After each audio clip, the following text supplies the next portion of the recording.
Kita akan mempelajari filsafat ilmu selama 1 semester ini. Sebelum masuk pada materi, perlu dibedakan dulu antara filsafat ilmu dengan ilmu filsafat.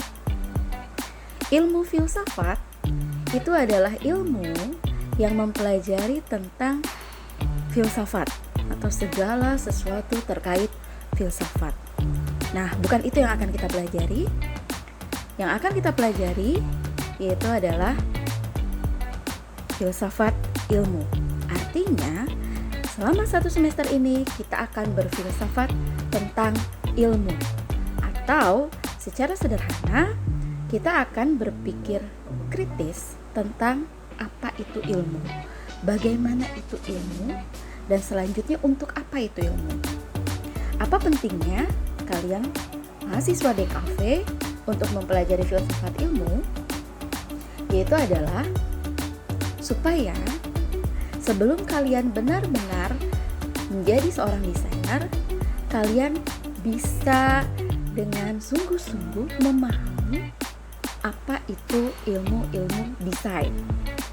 Sebelum Anda benar-benar mempelajari ilmu-ilmu desain, Anda terlebih dulu perlu memahami apa itu ilmu. Nah, kelas ini adalah kelas yang akan mempelajari ilmu itu sendiri secara kritis, yaitu dengan berfilsafat tentang ilmu. Baiklah, sekarang silahkan buka PowerPoint. Kita mulai dari slide pertama. Ya, materi pertama adalah filsafat dan ilmu.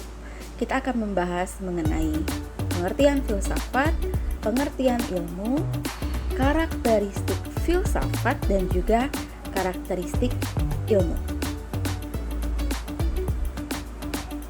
Filsafat secara bahasa atau secara etimologi berasal dari kata philosophia, yaitu dari bahasa Yunani. Philo artinya cinta dan sophia artinya kebijaksanaan. Jadi philosophia atau filsafat adalah mencintai kebijaksanaan. Apa itu kebijaksanaan? Oke, menurut Plato pada bukunya berjudul Republik, filsafat memang tidak lain daripada usaha mencari kejelasan dan kecermatan secara gigih yang dilakukan secara terus-menerus.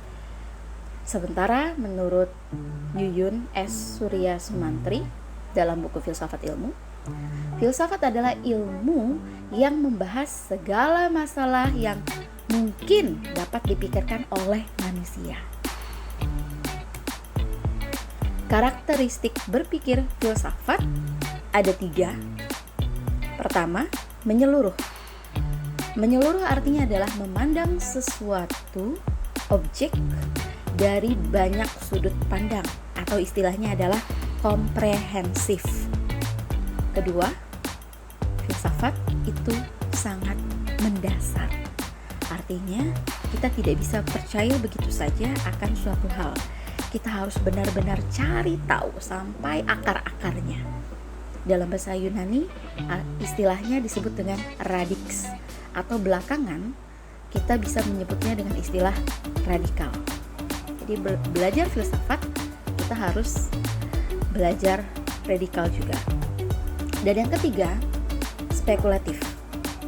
Artinya adalah bahwa kita harus menentukan titik awal atau dasar-dasar yang dapat diandalkan dalam sebuah proses analisis. Jadi, dalam hal ini bahwa mengetahui atau berpengetahuan itu tidak selalu harus dengan mengalami. Karena kita bisa melakukan spekulasi, yaitu dengan mengambil banyak pengalaman-pengalaman orang atau pengetahuan-pengetahuan orang, kemudian kita simpulkan menjadi satu pengetahuan yang baru. Nah, itulah cara kerja filsafat. Itu karakteristik filsafat. Selanjutnya, pengertian dari ilmu. Secara bahasa atau secara etimologi, ilmu itu diambil dari kata alima, yaitu artinya mengerti atau memahami dengan benar-benar. Sementara secara istilah, ilmu adalah pengetahuan tentang suatu bidang yang disusun secara sistematis menurut metode-metode tertentu yang dapat digunakan untuk menerangkan gejala-gejala yang terjadi dalam kehidupan. Nah, jadi ilmu itu tidak sesederhana sekadar apa itu pengetahuan. Karena ilmu itu bukan pengetahuan itu sendiri, tapi pengetahuan itu bisa tersusun menjadi sebuah ilmu. Karakteristik ilmu itu ada 4. Yang pertama, koheren. Ya. Koheren artinya harus berkesesuaian antara satu hal dengan hal yang lainnya. Jadi harus sesuai, ya. Kedua, sistematis. Sistematis artinya tertata, rapih, ya. Yang ketiga, dapat diukur. Nah, artinya kita harus punya satu standar kebenaran yang sama, satu ukuran yang sama. Ketika sesuatu itu tidak bisa diukur, itu masih dipertanyakan apakah itu bisa disebut dengan ilmu. Dan yang terakhir adalah ilmu itu selalu dapat dibuktikan. Nah, jadi sifatnya adalah sangat ilmiah, sangat objektif, dan bisa dibuktikan. Jadi kalau tidak bisa dibuktikan, nah itu bisa jadi hanya sekedar pengetahuan, belum bisa disebut dengan ilmu.